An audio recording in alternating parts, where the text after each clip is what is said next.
once I was looking for my art career in the city to see where I would go with this, I don't know what it was, but I just remember there was welcome mats in these galleries that were the American flag, where you would have to wipe your feet to walk into these galleries. And there was just this whole movement, and I saw it. And, you know, I'll give you one quick example of many, many, many. My first arrest was in '99. You're familiar with the Brooklyn Museum? Yes. Okay, it's, I think, the second or third largest museum in America. And it is a publicly funded institute. And if you remember back in the 90s, 1999, actually, they had this exhibit called Sensation. And that's when they had this artist have displayed this painting of the Virgin Mary using elephant shit and female genitalia cut out of porn magazines that were plastered all over. Oh my gosh. And it was a big to do. Wow. And I was the only artist that stepped up to fight against the museum. And I got arrested for that. And the moral of the story is that was my first real, you know, activist moment in the public eye. And people said, Scott, do not do that. You are going to screw up your art career. And I said, I don't care, because this is wrong. This is unconstitutional. You can, I have no issue with the artist. If that artist had that piece of artwork of the Virgin Mary, as ugly as it was, in a private gallery, and there's 9 million of them in New York City, I would have been fighting for the artist's right if they wanted to remove it. But it was a publicly funded institute, taxpayers' money. It's a separation of church and state issue. The same people that run that gallery cry bloody murder when a nativity scene is on publicly funded property. So therefore, they had a bad habit of annually desecrating Christianity, no other religion, on a regular basis. You cannot promote a single religion on publicly funded property. Therefore, you should not be able to degrade a single religion. And I went up against them, and that's what kicked this whole passionate thing off. I said, this is good. I sat in that jail cell, and I knew my mother was going to be pissed. I knew my art career was washed down the drain, but I sat there like the toughest guy in the world, in my heart and my soul, because I knew I did the right thing for the people in my community.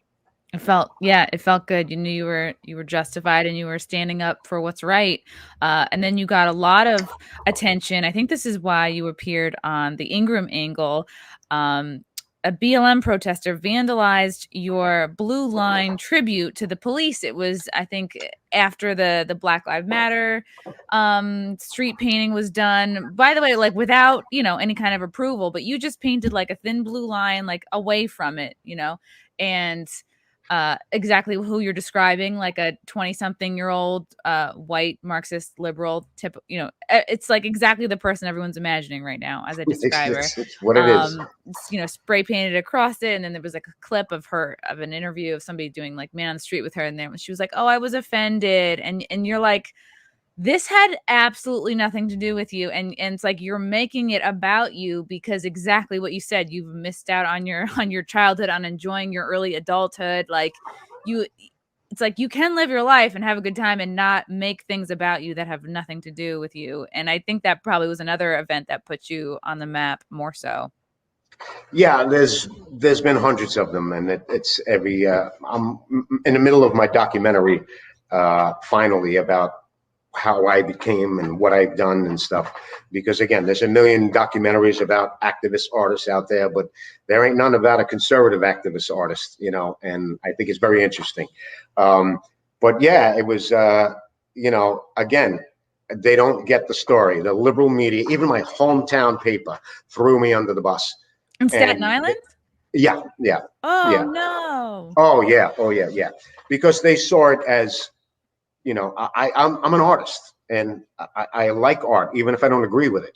And even if I don't agree with some of the Black Lives, you know, the BLM movement, I obviously I'm very liberal when it comes to equality, you know, gay rights and women's rights and the Black community and so on.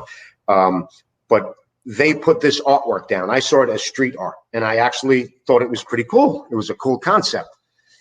And, you know, I know there was a lot of, you know, kind of stick it to the man kind of thing in there. But again, it's art. Art is to provoke emotion. Right. So I realized that the mayor, whose this project was, he didn't have a permit to do this. Okay. So I come from Staten Island, where most of the New York City Police Department and Fire Department come from. And I have a lot of police people in my family. and so many friends, and it just breaks my heart to see, you know, I've been supporting them for decades, but to see the humiliation that they received, the breakage of their souls. So I said, I'm painting a blue line, and I painted this blue line 1,000 feet right across this, not near the BLM where the mural was. Yeah, you didn't paint it This was across my artwork. it. You didn't. Yeah, you did your own It had thing. nothing to do with them. It was just about what that blue line represents. It represents those who made the sacrifice for us. That's it. And all hell broke loose. The little punks came out and desecrated it. I repainted it, and the mayor sent me a letter the next day. Cease and desist, or you will be jailed, fined, and I went on, you know, it was a big story, so I got my lawyer and I went right on. I said, here's the letter. Mr.